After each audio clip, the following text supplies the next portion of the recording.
तो चलिए दर्शकों, गुड मॉर्निंग भारत में अब बात महायुद्ध की करेंगे, क्योंकि अमेरिकी क्षेत्र के मिडिल ईस्ट में इस वक्त जो स्थितियां हैं, उन स्थितियों के बीच अब एक बार फिर से हिजबुल्लाह के ठिकानों पर अटैक किया गया है। और यह अटैक इजराइल ने लेबनान में किया है।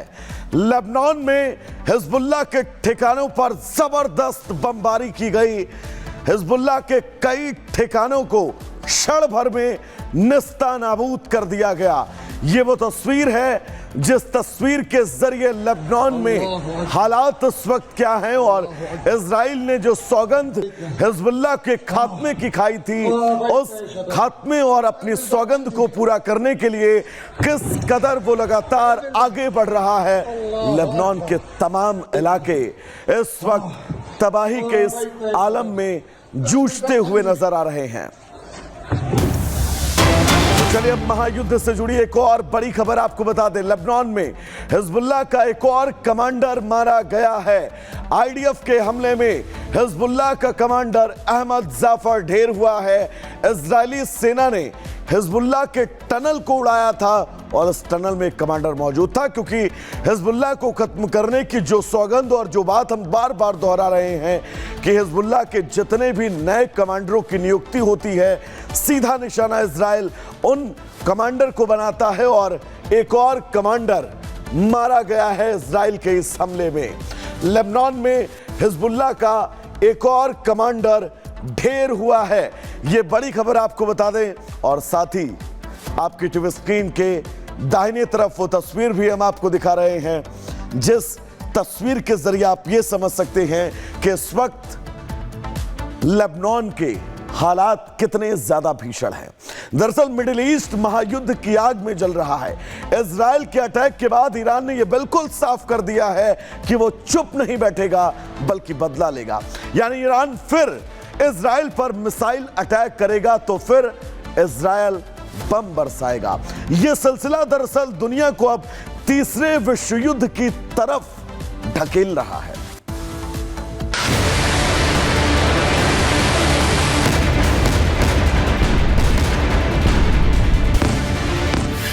क्या टूट गई ईरान की कमर?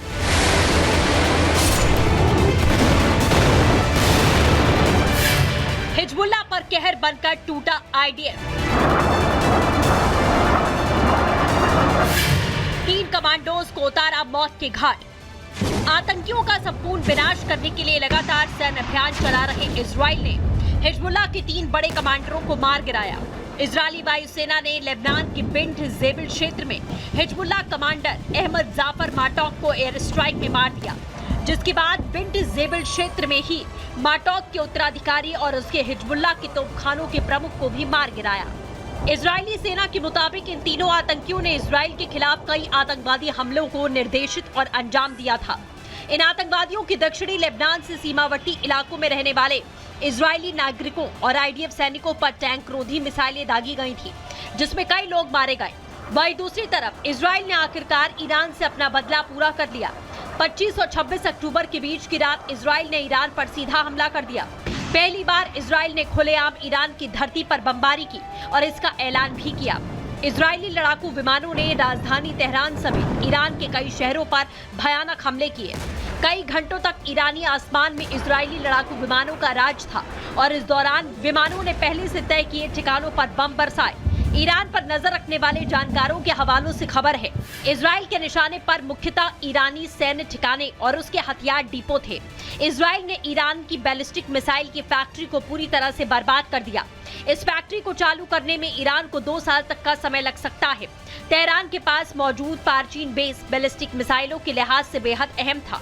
दावा है कि पारचीन और पासन बेस पर मिसाइलों से जुड़े पुर्जों का निर्माण होता है। इसके अलावा इन दोनों बेस पर ड्रोन रिसर्च का काम भी होने का दावा किया जा रहा है। इजराइल के निशाने पर इन दोनों मिलिट्री बेस को निशाना बनाया गया।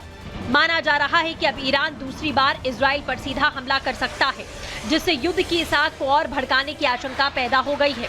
युद्ध की आशंका के बीच में अमेरिका भी एक्टिव हो गया। अमेरिका ने ईरान को इजराइल पर पलटवार न करने की नसीहत दे दी। अमेरिकी रक्षा मंत्री लॉयड ऑस्टिन ईरान को चेतावनी दे दी है। ऑस्टिन ने कहा, ईरान को इजराइल के हमलों का जवाब देने से बचना चाहिए। हमले का फैसला ईरान की बड़ी गलती साबित होगा। ईरान का ऐसा कोई कदम दोनों देशों के बीच के तनाव को और बढ़ाएगा। ईरान और इजराइल ताजा विवाद के बीच में ईरान के supreme leader Ayatollah Ali Khamenei का बयान भी सामने आ चुका है। दुश्मन को अपनी ताकत का एहसास कराएंगे, खामेनेई ने साफ कहा। ईरान को कमजोर समझने की गलती ना करे इजराइल ने ईरान को कमजोर समझने की गलती की। आपको बता दें, ईरान मिडिल ईस्ट का सबसे बड़ा मिसाइल उत्पादक देश है। इजराइल के ऊपर भी उसने कुछ ही घंटों के भीतर 200 बैलिस्टिक मिसाइलों से हमला किया था। दावा किया जाता है कि ईरान न सिर्फ मिसाइल और ड्रोन बनाता है, बल्कि अपने दोस्तों को उसकी सप्लाई करता है।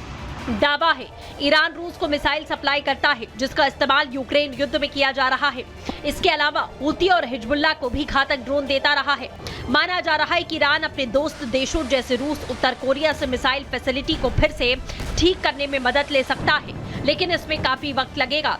अगर इस काम में देरी हुई तो मिडिल ईस्ट के युद्ध में इजराइल को भारी बढ़त मिलती दिखाई दे रही है।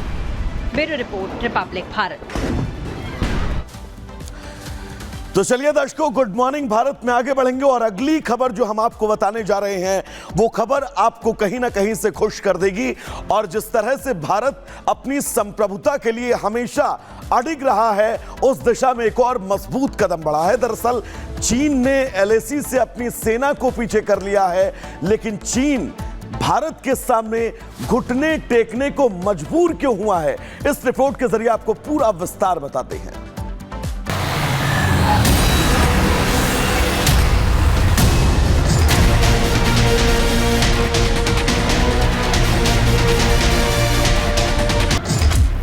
नए भारत का दम, झुक गया ड्रैगन। भारत का 3 दाव, LAC पर खत तनाव। भारत और चीन की सेनाएं पूर्वी लद्दाख सीमा से पीछे हटना शुरू हो गई हैं। LAC से आ रही खबरों में इस बात की पुष्टि हो गई है कि पूर्वी लद्दाख के डेमचोक और देपसांग पॉइंट से दोनों ही सेनाओं ने अपने अस्थायी टेंट और शेड हटा लिए हैं और मिलिट्री की गाड़ियां और भारी भरकम मिलिट्री उपकरण LAC से पीछे लाए जा रहे हैं, जिसके बाद अब यह यकीन पुख्ता हो गया है कि सालों के बाद एक बार फिर भारत और चीन के बीच सीमा पर शांति होगी और भारतीय सैनिक इस बार खुशियों वाली दिवाली मना सकेंगे। डेमचौक के करीब इस वक्त हम यहां पर हैं और ये जो पहाड़ आप देख रहे हैं डेमचौक के बिल्कुल इसके पीछे जहां पर भारत और चीन का बॉर्डर है, वहां से डिसएंगेजमेंट की शुरुआत हो चुकी है। 25 तारीख से ये शुरुआत यहां पर हुई थी और जिसमें खास बात यह है कि 2024 में देपसांग और डेमचौक ये दोनों ही पॉइंट जहां से इस वक्त लगातार सेनाएं पीछे हट रही हैं, चीन की तरफ से भी और भारत की तरफ से भी लगातार इसी को लेकर जो सैन्य लेवल की बातचीत है वो एक के बाद एक चल रही थी। कई बड़ी मीटिंग्स हुई और आखिरकार इसका ऐलान किया गया कि दोनों ही देश इस बात पर सहमत हैं कि जो 2020 वाली स्थिति थी वहां पर एक बार फिर से वापस सेनाएं लौटेंगी